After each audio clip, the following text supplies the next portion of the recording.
Suzette Bailey, and welcome to today's webinar. I really hope that it's going to be of value to you and that you're going to find the information in today's webinar something that you can apply in your own business, your own organization, or on a personal level for whatever reason you're interested in online courses. So what I wanted to do is make sure that I get your permission on a couple of things first. My style is that I want my sessions always to be very interactive. So as I indicated to you in the email that you would have got a few hours ago, I wanted to make sure that you had things like pen and paper to take some notes, and also some post-it notes so that you can actually do some of the activities that we're going to go on with a little bit later, and also some enthusiasm to get involved. I really love this to be as interactive as possible, so there's going to be some opportunities for questions and for you to provide some response about the activities that you have done. So I really hope that you can get involved, because it will actually, I think, help everyone. Because if you've got a particular question, you can probably guarantee that somebody else is thinking the same thing. So, and the other thing is that I'm also going to be showing you towards the end of this webinar a way to actually get more. So if you want to take this further, there'll be an opportunity. I'll discuss how we can look at actually helping you with being able to create your online courses in an effective way to deliver on what you want to do. So what I'm going to do now is just going to put up a poll. I really want to get you started with that interactivity and get you thinking about that. And so what you should have up on your screen at the moment is, have you ever designed or delivered an online course? So if you could actually just respond quickly on your right-hand corner of your screen. So we've got a few people coming through as a response. We'll just give everyone a few seconds.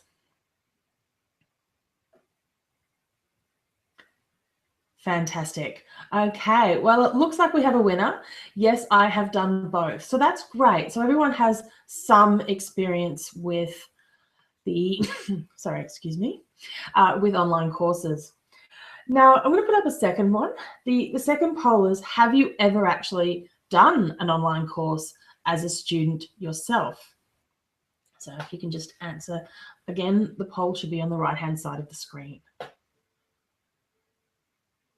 Fantastic. Okay, we've got some responses coming through, and it looks like, again, we've got some people who have some experience with online courses as a student. That's great. I asked this question because I asked this particular question when I did the face-to-face version of this webinar a few weeks ago, and it was interesting. A lot of people in the room said that they hadn't done one. And when I asked them things about like how-to videos and some of the other types of online courses, then it looked like most people actually had. So I suppose what I wanted to sort of mention with that is that the idea of what constitutes an online course can be quite varied, and it can be personal to you. You might see a how-to video as an online course, or you might consider only things like the structured courses where you might get a certificate at the end as an online course.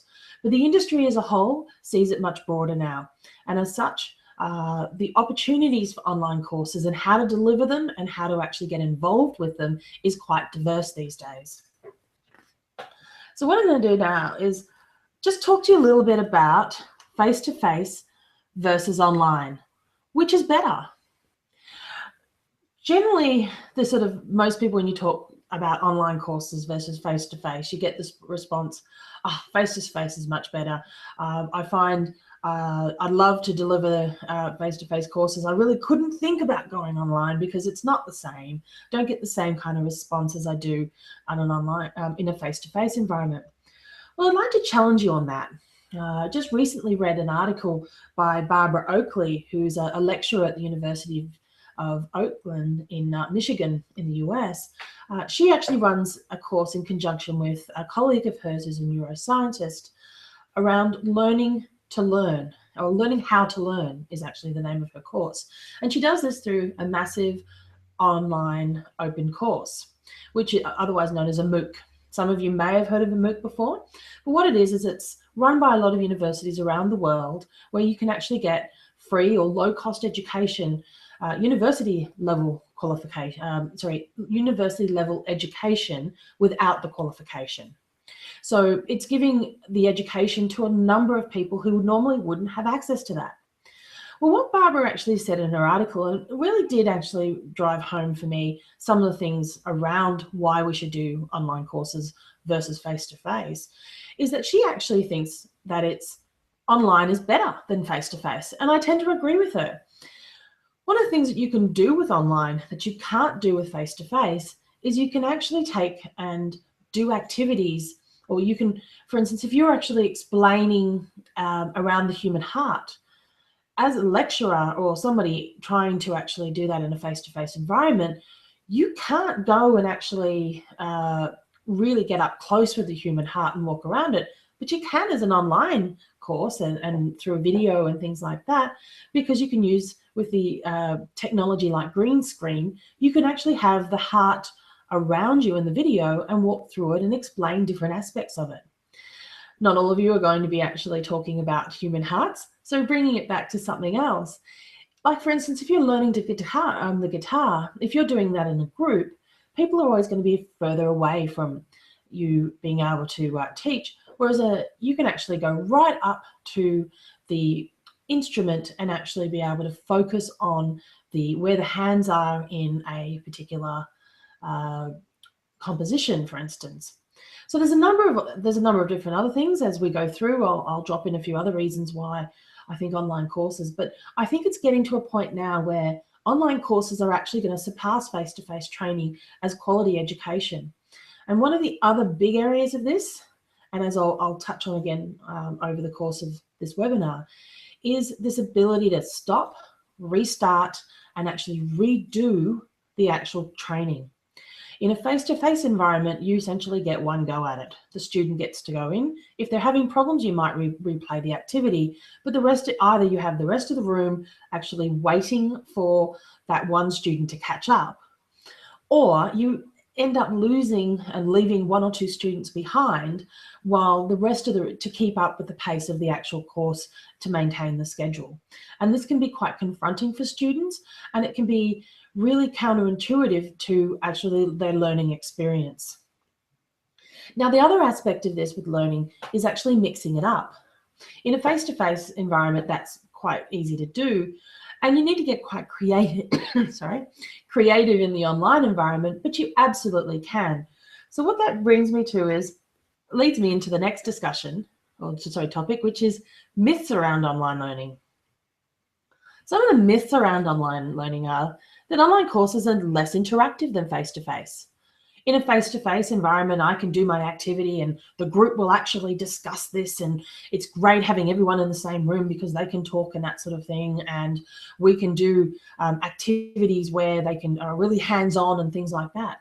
Well, as I've introduced a few activities for you in this webinar, I wanted to highlight to you that you can actually adapt a lot of your activities to the online world. I've been running a certificate for in training and assessment. And for people who are not in Australia and are not aware of what that is a nationally recognised qualification in Australia as a qualified trainer. So that recognises me as a competent trainer.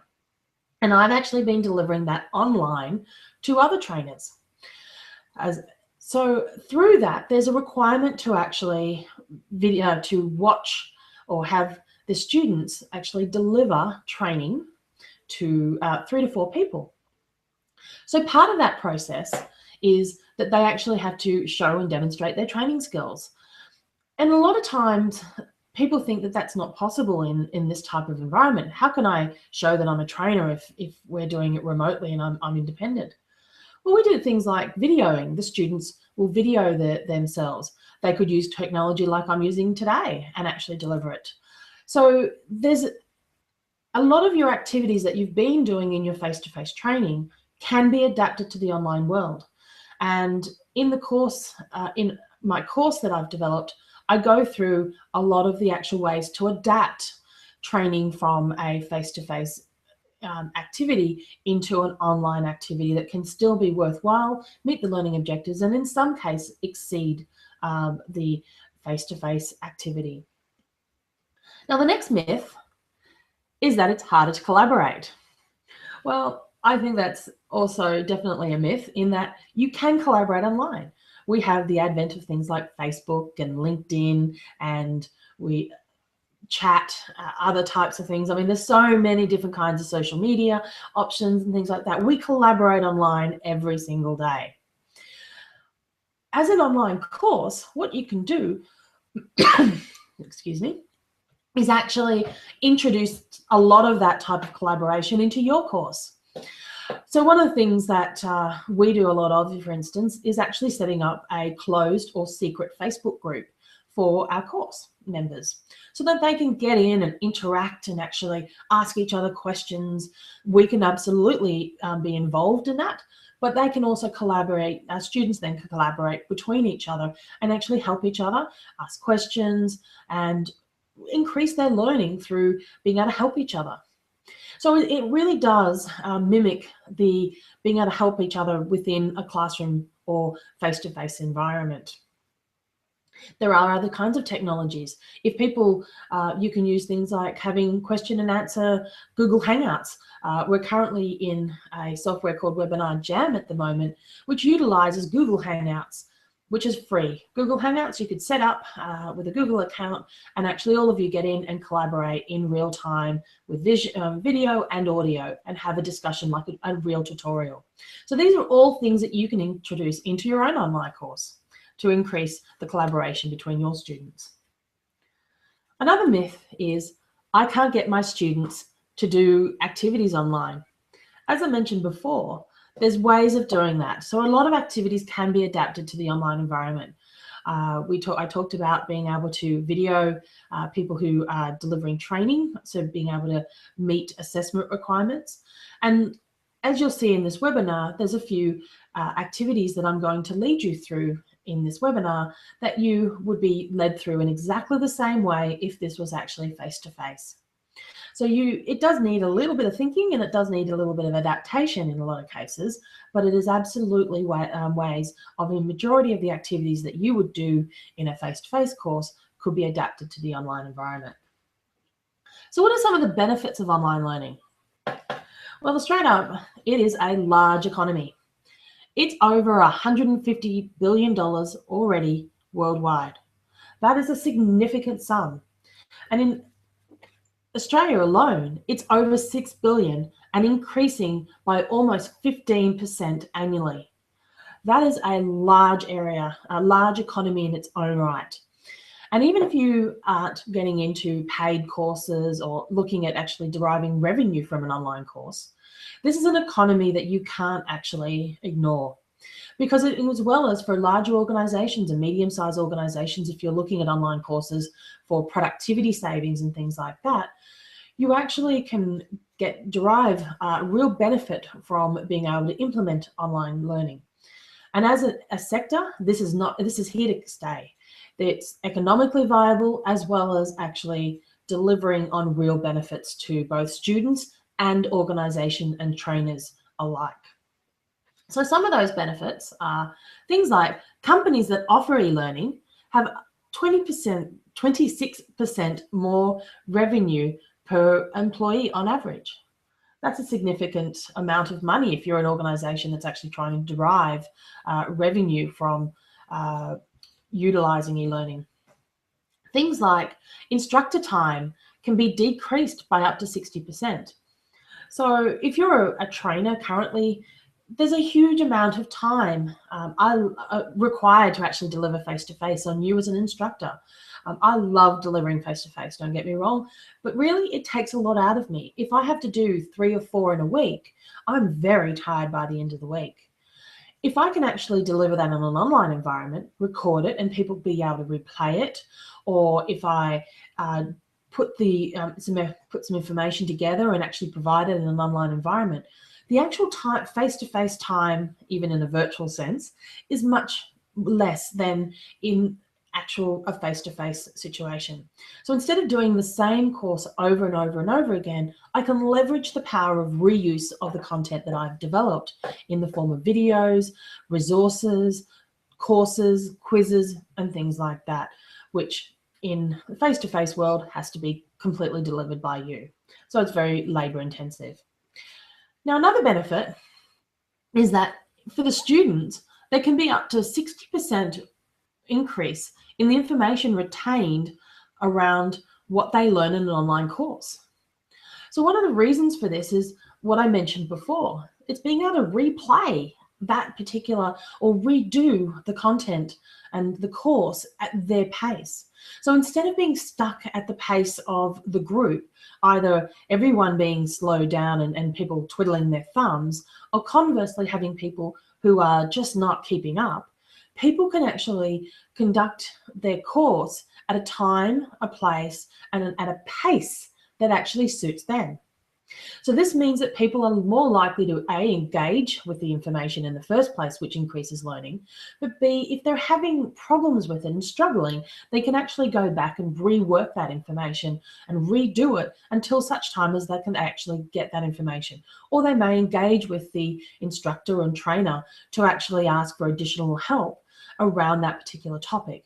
But what that's doing is not actually affecting anyone else in the course. So this is a really good way of actually improving how much information from that course that person and that individual is actually retaining from doing that course. So which in turn can actually boost the productivity of that individual and an organization by up to 50%. So this has been shown, these are real figures and have come from studies that have been done, I will say in the US, but they are indicative of the e-learning sector. So these are benefits that are being derived for individuals delivering training, individuals doing the training, and organizations that are actually taking advantage of online courses and e-learning. So what I now wanted to do is just start to go into actually looking, now that I've explained, sort of why online learning is great and why it's actually an area that you should be considering if for your business, for yourself, and that sort of thing. What I wanted to do now is start to move into how you can actually adapt and how you can start to actually leverage your knowledge and your information into an online course.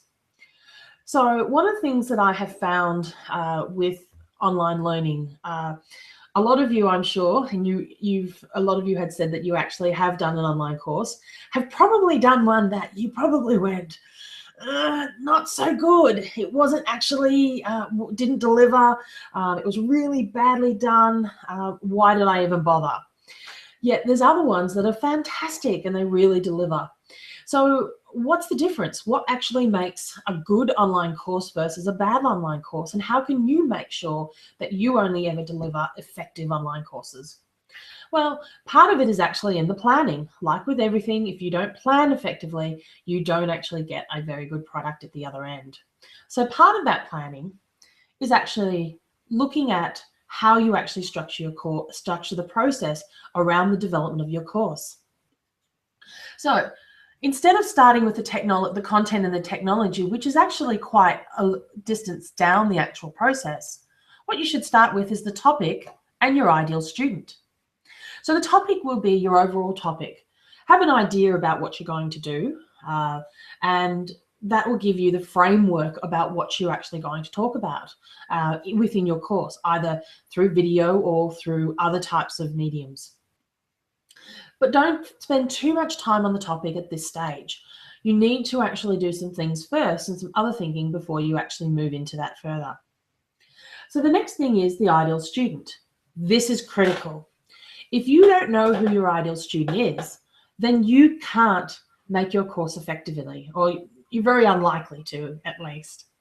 Because the same course can be delivered to multiple different people, but it needs to be adapted to the student, the ideal student that it's actually being delivered. So say, for instance, you have a project management course. If you're delivering that to staff members who are being directed to do this as a required course for their organization, and they really don't have any motivation, then you're going to find that the way you actually provide that course and how you deliver that is going to be very, very different to highly motivated people who are really interested in getting into the project management industry, who actually want to use this a way of actually increasing their pay, for instance, or other ways that they may actually get benefit or get a promotion, for instance, and things like that. So they're going to be super motivated. So they're more likely to sit, for instance, through a 1 hour or 2 hour seminar or webinar, as it is online, than somebody who is not super motivated and has been directed by by their superior to go to that course. So by understanding your ideal student, you can actually start to tailor how you actually present that information.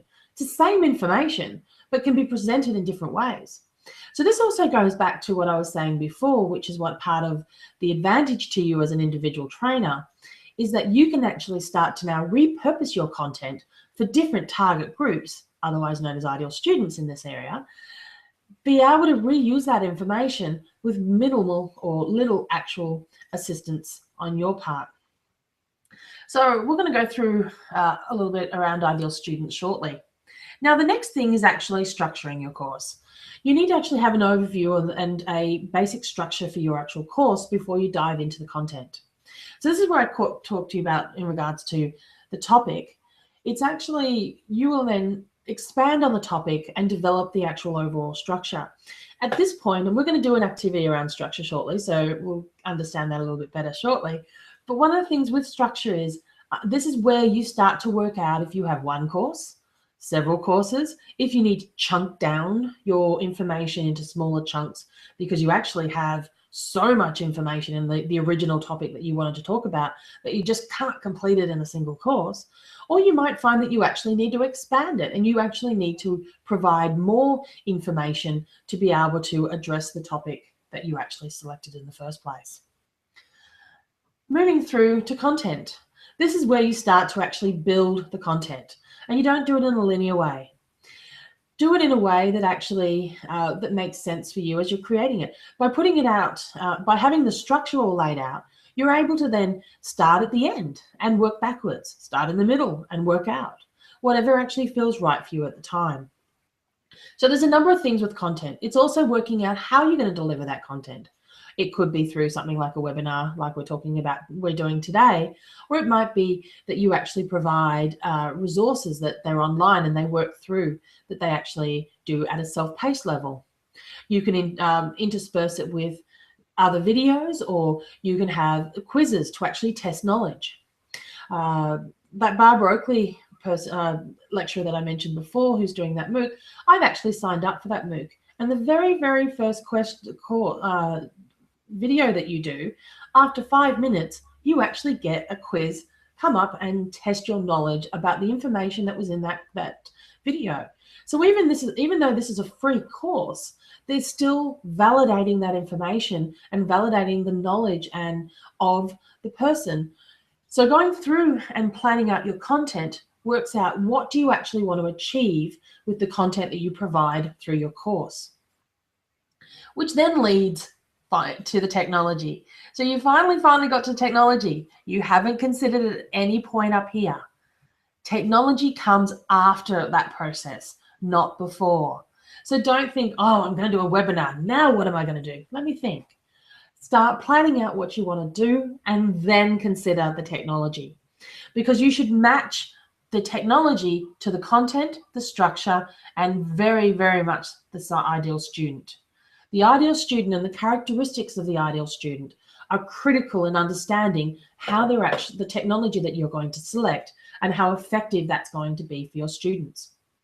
The reason for this is, if you have a busy person who only has 5 or 10 minutes at a time to be able to consume your information, you're not going to be giving them hour and a half videos to watch, or big chunks of information that they have to wade through.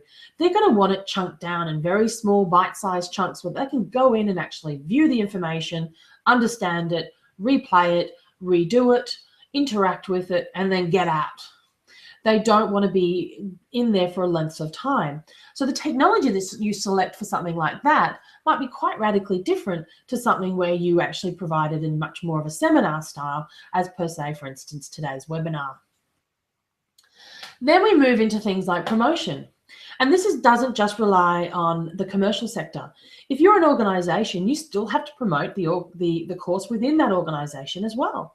So you actually have internal promotion of that course as well as external promotion if you're actually looking at selling or having students external to your organization enrolling in that course. So there's a whole area around promotion and what you need to be doing. So thinking about it at this point also in lines with what are the other things that you've actually thought about in your actual course development. And then finally, we get to delivery. So delivery is a process that occurs after everything that you've gone through the other things. Now, this looks like a really convoluted and very long process.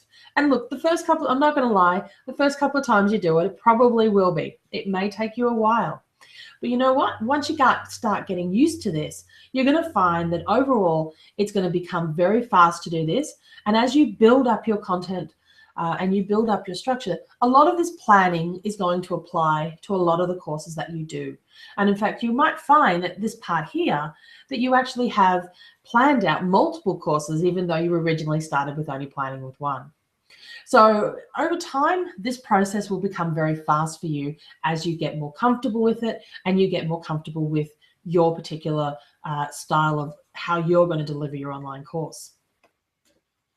So this brings us to the first activity that I actually want you to get. So if you can all get your Post-it notes nice and ready and your pen, what I want you to do is I want you to do a bit of a brainstorm activity. This is an area around your topic. So what I need you to do is have about 3 to 5 Post-it notes handy and think, what could I actually do a course on? What have I been thinking about? It could be related to your business, it could be related to your organization, or as somebody said to me just the other day, it could be how to create Taj Mahal palaces in Lego. I don't care. This is personal, and it's personal to you and to your organization as to what you need to achieve. So just if you could quickly write 3 to 5 down, 1 per Post-it note. So have on one each Post-it note a different idea. Now, the reason for this is that it allows you to be able to move them around.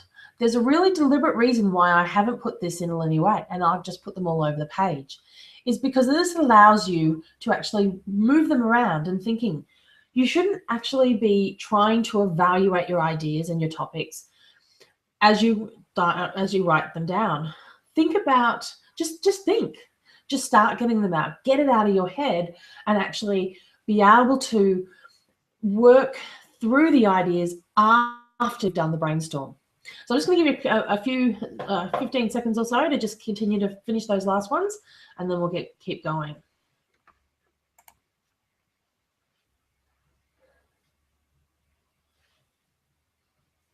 Okay, so I'm hoping that you've all run.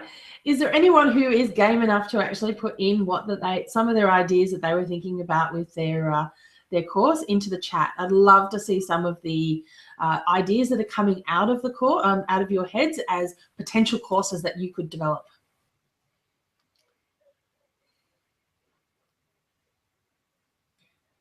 Okay.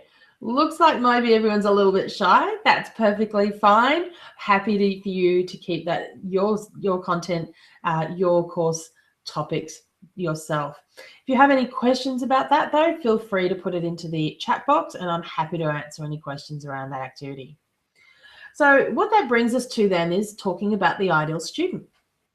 So there's 5 questions that you should be asking yourself about your ideal student before you start even consider actually planning out your course.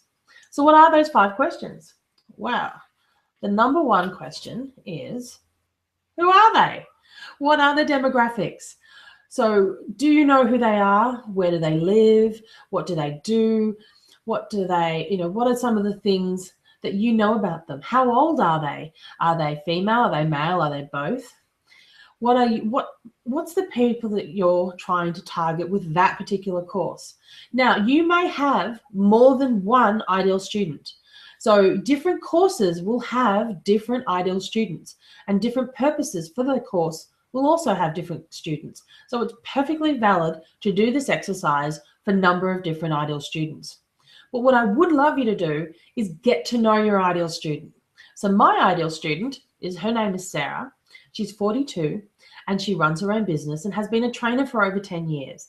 And so she's looking at actually building a online training business and getting out of face-to-face training. So as you can see, I know Sarah. She's a person to me, although she's virtual. So I can actually feel and understand Sarah. So by giving her a name and starting to actually understand who she is, I'm actually being able to connect with her. And it's really important as a trainer to connect with your audience. So if you don't know who your audience is, how can you connect with them when you're actually doing the course? So some other ways to connect is also answering the other additional questions. So some of the things are, what do they do? Knowing what do they do, and that's not just what job. What is it that actually that they do? They only have 10 minutes to be able to go in and actually do your course each day? Are they really, really busy all the time, or do they actually have a lot of time available, and are they super motivated? Are they, what do they sort of, what characteristics around that ideal audience or ideal student do you that you know about them? The more you know about them, the more you can tailor your course to that particular student. How do they learn? What's their learning style? What's their predominant learning style? Are they likely to be somebody who is visual? Are they likely to be auditory? If you're dealing with a creative group, for instance, they're going to be very, very visual compared to, say, for instance, a group who, if you're planning to teach somebody how to play guitar, they're more likely to be more auditory. Some groups, though, for some other online courses, it's going to be a balance between these. A little bit later, I'm actually going to go through a little bit more about learning styles to give you some ideas around what you should be thinking about with your ideal student, and also about making sure that your online courses are adapted to different learning styles. So the next question, number 4, is what are their frustrations? What do they care about? What don't they like? What's pain points are going on in their lives and in their work, and in just being able, that you actually have to deal with and be aware of before they can actually undertake your course. Even if that particular frustration has nothing whatsoever to do with your course, it does to the individual, and therefore you have to deal with it. So you need to be aware that if they're, say, for instance, a busy professional and they've only got very short periods of time available to you, it doesn't really matter that you have this fantastic content that's going to absolutely rock their world and be really effective for them if you can only get 5 or 10 minutes of their time. So you need to be the one that adapts to their frustrations. So if you don't know what those frustrations are and be able to help them and assist them with those frustrations, then you're going to find that people are just going to click out of your online course. Because unlike a face-to-face course where most people are polite enough not to necessarily walk out of your course until the break, in an online course, you're only ever a click away. People will only need to actually go up, click you, and you're gone. And you have no recourse to actually be able to re-engage with that person, or at least it's much more difficult because you're going to have to do it through other methods like email, which is also quite easy to avoid as well. So what's the final question that you need to ask? Well, the final question is, what do they want? What do they need? So this is getting an understanding of what is their motivation around doing the course. What do they want to get out of the course? What do they need to get out of the course? And they can be different. An employee who is directed to do a course is going to have very different needs to somebody who has volunteered or is very super motivated because they want to do this to improve themselves or get a better job or make more money, etc. So by understanding what they want to achieve and understanding what they need to achieve, or what their needs are, is also going to help you in regards to defining your course as well. So I mentioned that I was going to give you a little bit more around learning styles. So learning styles. Learning styles, there's a number of different intelligences. You may have heard of a number of there's 10 intelligences, of which the first 5 are probably quite familiar to you. You have your visual ones where people need to see things to understand, and I'm accommodating the visual by putting up these signs for you. Auditory, because you can actually hear my voice, and having different sort of tonality to my voice actually helps with audio, people who are audio learning styles. Kinesthetics, I'm including a number of activities for the people who actually have to do things to reinforce learning. Logical, now the logical aspect here is the 1, 2, 3, 4, 5. So people who are very logically orientated, makes more sense for them to actually, because everything's in order. Whereas you also need to accommodate the emotional aspects as well. So bringing in the themes, some of the ideas, and connecting with people on an emotional level, through things like stories and anecdotes will actually help to bring in the emotional element as well. Now, the next 5 are not quite necessarily as well thought about, although a lot of them you'll probably realize, but you're not necessarily thinking about. But I do suggest that you actually make sure that you actually cover these as well. So the other 5 are your intrapersonal, which is looking at how that person maintains or learns within themselves. So that's their internal dialogue. How do they actually interpret that information? How do they work through your information? Interpersonal, how do they deal with talking to other people in the classroom, even though it's a virtual classroom? How do they interact, collaborate? So bringing in interpersonal skills and learning learnings actually helps people to solidify and reinforce what they're actually. I always find with myself, by teaching something, I learn it myself so much better, and a lot of other people are like that. So give people that opportunity. Now, the other thing with it is dramatic. People like to be entertained. I don't, look, for the most part, there are some exceptions, but for the most part, people will want to be entertained by the course, by the information that they are provided. That does not mean you have to be the class clown. It does not mean that you have to bring in comedy per se. If you're not good at it, I suggest that you don't. But make sure that you actually are animated when you're on your camera, that you actually intersperse it with different things that might actually be able to change the state, the mind state of the person that's looking at your information. So you might go from a lot of information to giving them a case study that they can get involved with and that sort of thing. So adding some dramatic aspects to your training is going to improve the engagement with your students. Now, the linguistic side. Linguistics is something that we don't necessarily think about, but it's absolutely critical in a lot of cases. There are a lot of, the language that you use when you train, that you're providing that training, has to be matched to the ideal student, the profile of your ideal student. You can't be using terminology that, say, for instance, is from the professional area if you were dealing with tradesmen or tradespeople and that sort of thing, because they're not going to know.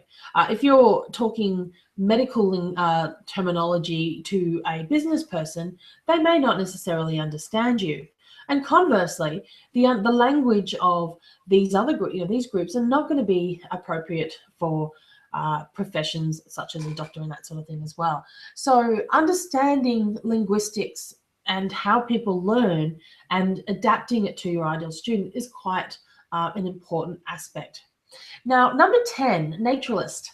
You're going to think that, look, my course is not, there's nothing to do with nature. Why would I actually have to have anything in there? People need to actually engage with nature. Even in a face-to-face environment, you would have it so that people can still look out a window, for instance. So bring some of those elements in. As you can see on ours, I've actually got a frog as one of our logo. So I incorporate that into this type of learning. Now, with the 10 intelligences, you don't need to actually do all 10 at the same level. And Naturalist is one of those ones where you might only just bring in little sprinklings of it. But I do encourage you that even if where it's not particularly directly relevant to your course, that you do consider bringing in maybe an image that actually has trees or some other kinds of elements. Maybe occasionally if you are actually doing live videos or recorded videos, that you do it outside every once in a while so that people can get a different perspective and get that nature aspect to your course. Okay, so what I wanted to now talk about is structuring your course. So we have another brainstorm activity. So get those Post-it notes out again and your pens. I'm going to do a very similar one to one we did before. But what I want you to do now is select one of the 3 to 5 ideas that you had before as a topic. Even if they're all related, just pick the one that actually resonates the most or that you are most likely needing to actually deliver. So now what's some of the criteria as to why you'd actually choose one topic over another? Well, that's a very personal choice, and it's very much either specific to your particular circumstances, either on a personal level or on a professional level as it relates to your business or your organization. So some of the criteria that you might actually use to select that topic is, well, I need to do it because my boss told me to, or it could be because this one actually is something that I have a huge amount of knowledge about, and I think it's really critical to pass that knowledge on. Or it could be, I want to do something that is nothing to do with work and I just want to have a passion project, and this is something that I've been doing for a long time, and so this particular course is going to help to re-energize me if I deliver this and then set me up to be able to deliver other courses. So it can be for a multitude of reasons as to why you choose one over another, but choose the one that makes sense for you. So for the purposes of this exercise, we'll just have the one quickly, and then we're going to do another brainstorm activity. So same as what we did last time, you've got your 3 to 5 Post-it notes.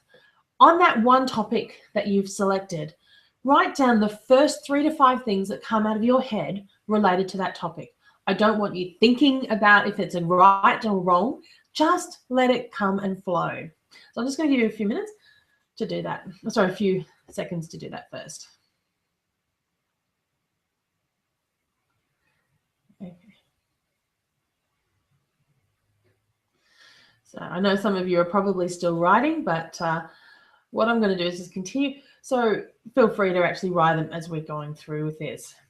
Now, what you need to do then, and at any time with this too, is you will get a copy of this this recording of this webinar. I would suggest that you come back to this section, actually stop it, and actually do this exercise again in your own time, and be able to redo it. And by all means, please send through any questions that you have as you do that. Now that you've got your Post-it notes with 3 to 5 different ideas on it, and it's very critical that you put an idea on each individual Post-it note. Don't try to cram them all on the same one. The reason being is that by putting them on an individual one, you can now reorganize them based on a way that actually makes sense to you. But you didn't have to do that when you were coming out of your head, and that allows you to engage the creative side of your brain to be able to think about things that may be sort of tangent, sort of to the side of your course that you didn't think about previously, and could actually be of real significant benefit to that online course that you're creating, but you wouldn't have thought about it if you had actually conducted this exercise as a linear exercise where you did topic 1, then you did topic 2, and then topic 3. But then what you need to do is still put it into some format, because for the most part, we do learn, you do need to provide your course in some sort of formal sequential order. So you put across your main topics across the top, and some of those topics will then become subtopics. So you can actually find that of the 3 to 5 that we did this time, or however many that you would normally do this exercise until nothing is coming out of your head any further, and then do the reorganization. And in fact, in the behind me, you can actually see this is what we've done previously with this particular course and some of the other courses that I'm helping people to develop. We put all of our ideas on Post-it notes and then we organize them. And as you can see, we use butcher's paper and be able to then organize the Post-it notes in whatever order makes sense. So one of the things, the advantages of using post-it notes is you can reorder. So if you find that you actually put them in one order and as you went through, it doesn't really make sense, just shuffle everything around. And in fact, I'd actually encourage you to put your post-it notes up on a wall or on a piece of butcher paper or on a table or something like that, and actually leave them there for a little while, at least when the first few courses that you do, and get some interaction, get some feedback from other people. Did you cover over the concept? Walk through your structure with them. Does it make sense? Is there gaping holes, or some of the topics maybe they should be pulled out and actually be in another course instead? So one of the things that you get from this process is you can start to identify how to chunk down your information into either more courses or group them together into a single course, but with the subtopics underneath. So in the course that I've developed, I go through a lot more around that and how you actually do that process. But that's actually a really good way of getting the structure of your course in a way that makes sense. But if you find that over time it needs to be changed, it's very easy to do that then as well. Whereas when we do it on a piece of paper, a single piece of paper, or series of paper and in a linear fashion, we find that always scribbling and moving things around, it's much harder. So we tend to stick with what we did the first time, and that's not always the best structure. You might find that as you go through a few iterations, that things change, things move, things get added, things get deleted, and you need to give yourself that space and that both from a creative perspective as well as actual physical perspective to actually allow you to move through that. So I just want to see at this point if anyone has any questions. So is there anyone who had any problems with what I've been saying so far, or have any questions, any comments that they'd like to state?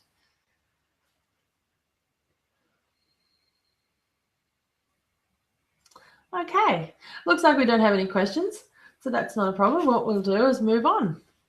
So I did say earlier that I would give you the opportunity that if you wanted to take this further, that there was an opportunity to do that, and that I would explain how to do that and what was involved and what would be included. So what I wanted to just reiterate is the course that I've developed is actually relates to this pyramid.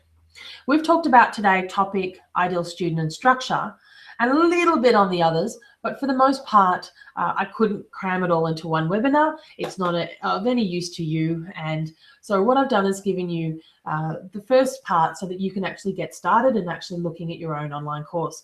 But if you do actually want to take this further, then the opportunity is there with my 6-week course. So in the 6-week course, we have two 1-hour sessions. We have an information session, which is essentially like a webinar like this one, where you'll be provided a lot of information. That information may then be broken up into smaller bite-sized ones that you can then replay. The second one is 1-hour question and answer webinar. Now, this is still a pilot, and I'll talk about that a little bit longer. So these are subject to change. The other aspect is an email access to ask questions. So between the question and answer webinar, where you'll have the opportunity to actually provide feedback and ask questions and be interactive. So this is the seminar style. This is a tutorial style. So these are both in the same week and each and every week. So overall, there are 12 sessions, 6 of the information webinar and 6 of the question and answer webinar. So this gives you ability to actually learn a concept at the beginning of the week and later in the week actually get assistance in actually implementing those concepts in a real, well, a virtual hands-on environment. So you get a chance to practice what you've learnt and ask any questions later in the week that you might have.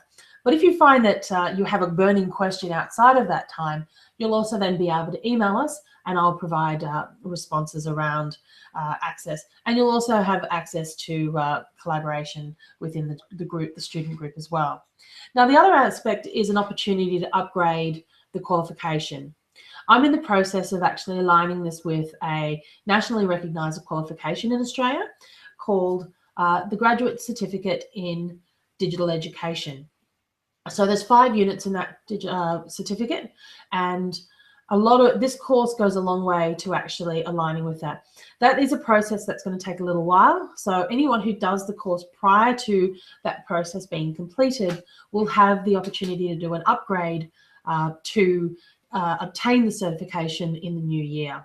So if you do actually join the group, I will then provide access to the upgrade process to anyone who completes the course. Now, as I mentioned, this is a pilot course, so feedback's wanted. So I mentioned, so if you please don't join if you're not actually prepared to provide feedback and interact with the group, because ultimately for me and for you, feedback and interaction is vital to being able to make this a successful. If you're having problems, I want to know about it. Didn't I explain something effectively for you, or do you need to know something else? So there'll be a lot of interaction between you and myself to actually make sure that the course can be as effective for you during the course and your fellow students, but also for any future course that that I presented this as well. Now, normally I would charge $997 as a minimum for that, because it is a pilot course. I'm actually offering for the next 48 hours for this webinar that it's $397. So that means until Monday morning, you have the opportunity of buying this course at $397. Now, I know some of you that may not be necessarily available. So an option. So the other option is a 3 easy payments of $150 each. So over the 3 months. So that then means that you can start the course and then pay as you go. So the other thing with this too is that I want to make sure that this is as much value for you as well as for us as well, that I'm going to also throw in, if you register within that time period, a bonus 30-minute strategy session with myself to actually discuss your particular, requirements around wanting to do with online courses. So what is it you're wanting to achieve, what your topic is, so that we can actually make sure that the course will address that. And then if there's any particular things that you need assistance with, that we can identify that early.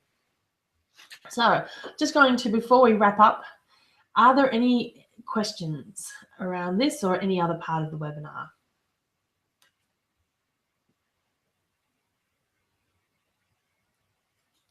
Looks like I may have answered all your questions. So I'd like to, we're a few minutes early, so I'm glad that I always like to make sure that we wrap up within time. So I just wanted to say thanks to you all for coming, and I really hope that this has been worthwhile for you.